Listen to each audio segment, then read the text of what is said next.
Okay, isang maganda at mapagpalang araw pong muli sa inyong lahat mga kaibigan. Welcome sa aming YouTube channel, ang Farm TV Realty Lopez.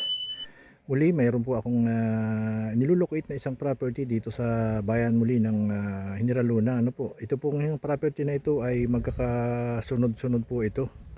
Yung po una nating pinuntahan kanina, then ito po ay kasama po doon sa binibenta rin po nitong seller na nasa ating harapan sa kasalukuyan. Ang property pong ito ay may sukat na 3 hectares or 3.5 hectares. Then yung pong kalahating hektara ay tatanggalin po base doon sa ating kasama dahil yung po ay ibibigay doon sa isa nilang kapatid. So yung pong property, ang layo po nito doon sa National Highway na ating pinanggalingan ay nasa 5 kilometers po ang layo nito mula doon hanggang dito sa mismong property. At dito po sa kinatatayuan natin ito, ay tayo po ay magsusukot pa o estimate natin po mga 150 meters pa po ang layo dito sa barangay road na ito. At yun po yung hangganan ng property. Then saka po ito gumilid po riyan sa lugar na yan.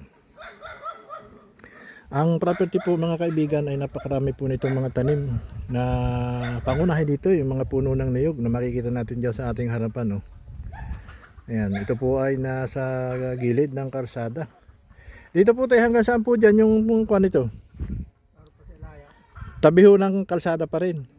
Oo.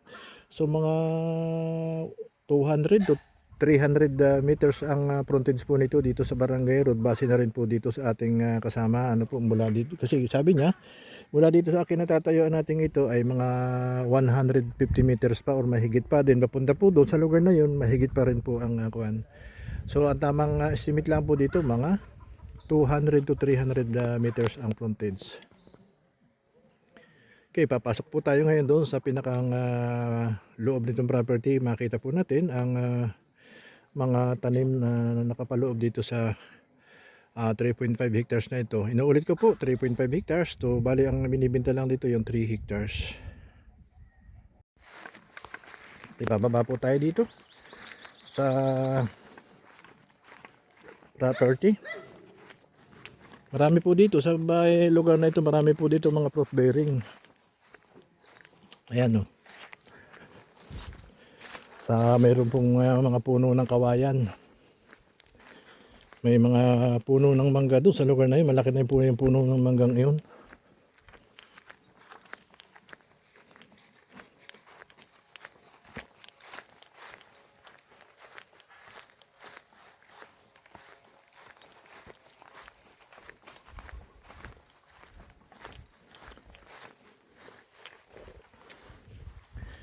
Medyo hagnay po ang baba nitong property, galing po doon sa kalsadang iyon.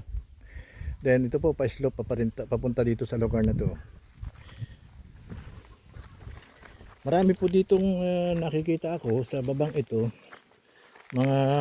May mga fruit bearing kagaya po nito, mga langka, yung mga mangga. Mga malalaki na ito. Yung iba, mga maliit pa yung mangga, yung gaya po ng tanim na yun.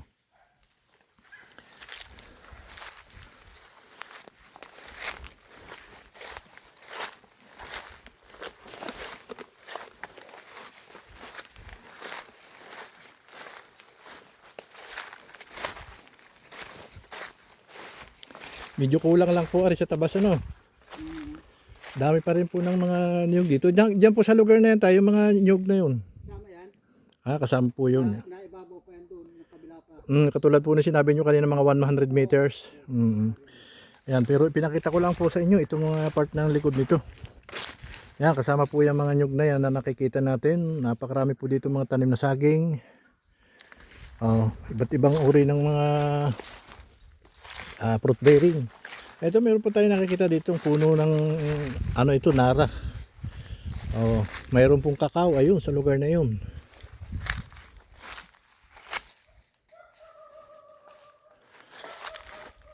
Dalawa o tatlong puno ng nara. Diyan po sa pababang iyan. Yung sapa ang hangganan dito. Ito yung tawag ito, yung cherry.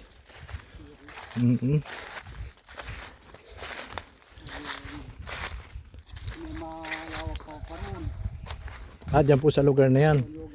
Panainyugan. Sabi nga po dito mga hanggang 500 kapuno pa ang puno ng niyog dito. Ito po dito sa may part ng kasalip pa yun, yung mga nyug na yun. Dako pa rin. Ito po, meron po dito mga pinyahan, oh. Saging. Mga saging, yun po yung mga nyug na yun na nakikita natin, may mga kahoy na yun, kasama pa po yan. Kasama pa yan. Oh, yan, ito pong mga kahoy na yan, Jimilina. Hindi na yan. Ah, yung Jimilina, hindi na po kasama. Hindi na. Hanggang sa pala. Hanggang sa pala pa yan, oh. Diretso sa may kawayan yun. Sa parang sa palabak doon. Sa kabilang yun. Yan, kabilang yan yugan. Yan, maganda po yung tayo ng lupa dito. Hindi po siya yung kumbaga sa tagilid na tagilid. So slope lang yung kanyang pagbaba, dahan-dahan. Hika nga. Kagandahan nga lang po yung ganitong klase ng lupa kasi ito po ay hindi na-stack ang tubig dito. Hindi po kagaya ng mga 100% flatland na kapag maulan yun po ay nai-stackan ng tubig. So gusto yung ganitong klase ng lupa, medyo hagnay po ang baba nito. Then ang tubig po nito diretso dito sa sapa, ano po. Okay, tara, pupunta po tayo doon sa lugar na yun. Nakita po natin yung hangganan ng property dito sa baba nitong property. Doon na po tayo, ahon na po tayo doon sa may kalsada. O doon naman po sa lugar na yun, sa kabila tayo pupunta. Hindi na natin tayo maahon ay. Masukal po yata dyan. Tinyahan ng daan. I see. Babalik pa tayo. Sige po, tara, kung dyan tayo dadaan. Ay, babalik pa nga po tayo. Kaya lang dito nga tinignan natin itong tanim dito sa likod nitong property.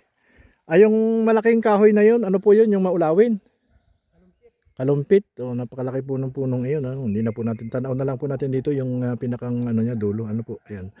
So daming mga mangga, mga yung cherry, mayroon tayong langka. Dito, mga tanim dito, mga pinya. May mga bagong tanim na niyog. Ito po, may mga tanim na bagong saging. Ayun, mga matataba yung kanyang Sa tansya po ninyo tayo, mga ilang puno ng pinya ito? 2,000 ka puno. Ba, marami na po yun. Magtig sa 10 piso na lang yung isang puno. Di 20,000 na. Tama po ba?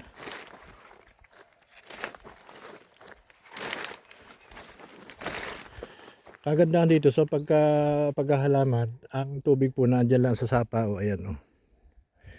Tama nga po pala yung palang mga Jimilinang yun sa kabilang bahagi na nitong property. Then ito pong santon, kasama po dito yan.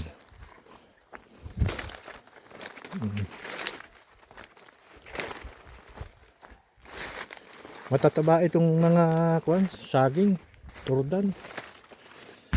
Mataba ang lupa dito. Maganda rin po dito ay yung luyahan.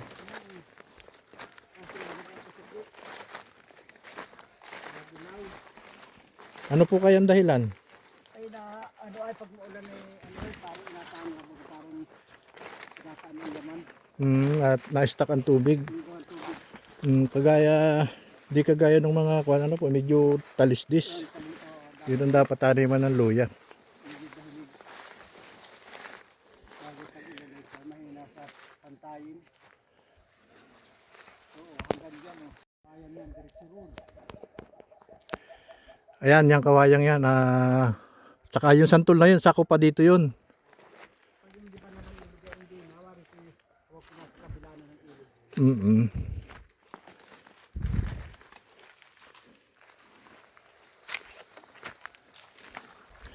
Medyo dito po sa lugar na ito masukal. So hindi pala ang siguro ito natatabasan ng mga tinatamad na ang mga mag-iipon, pero ang dami po ng bunga rin ng niyog. Ayun, para pong mga tibig yan So ayan, yung mga puno ng niyog, yung mga bunga nila napakadami pa. Ito sa lugar na ito. So kahit na medyo matataas pa itong niyog, talaga naman pong solid pa itong mamunga.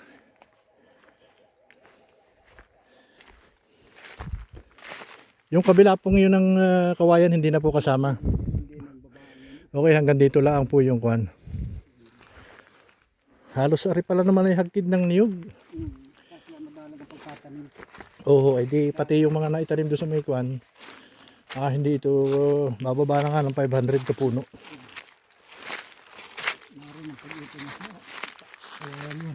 Oh, kukan po tayo doon sa may kawayan. Ito yung ano, balatubig ari. Laki nitong puno po ito. Ito yung hardwood din ito. Maganda rin itong kahoy na ito. Hanggang dito may nakikita pa ako rito mga tanim na langka. Oh. Ayun. Marami rin naman pala itong mga tanim kaya laang ay di medyo masukal. Hindi kagaya no sa may pinuntahan natin na yun doon na yun po ay merong mga pinya uhawa no.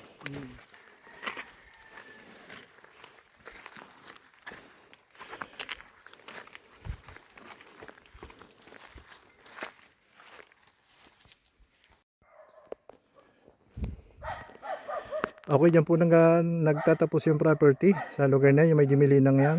Ito po ay umikot. Ang kumadrado dyan. Ito pong nyug na yan. Yan po ang hangganan. No, yung medyo mataas na yan. Then hanggang po doon sa may kawayan na yun. Diretso po doon. Sa lugar na yun. Dyan tayo galing sa may pinyahan. Sa lugar na yan. Gumanon yung property. Yan po ay sapa. Lugar na yan. Then makyat po dito. Then dito po nagtatapos yung property. Oh. Tayo po ay pupunta na rin. Papaganyan po yung property. Pupunta po tayo dyan sa taas, dyan sa kalsada. Ano po?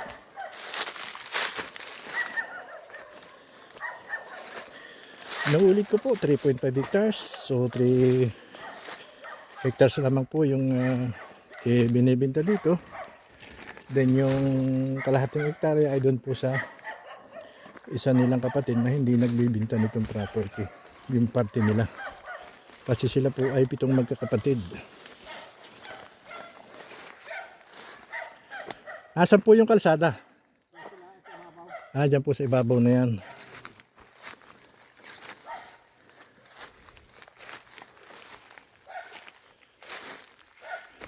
Andun po yung kalsada. Oh. Sa lugar na yun, yun po yung hangganan ng property.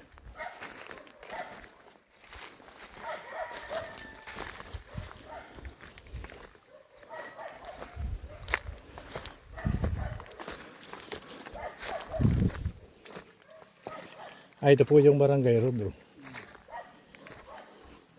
Hindi na po ito tumawid yan.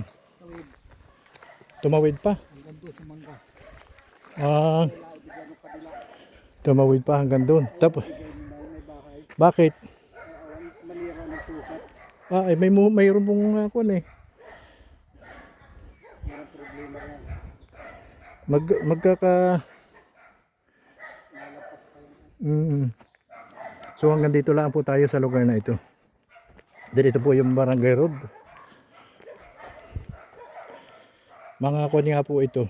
Mga 250 to 300 ang frontage dito sa barangay road na ating kinatatayo sa ngayon.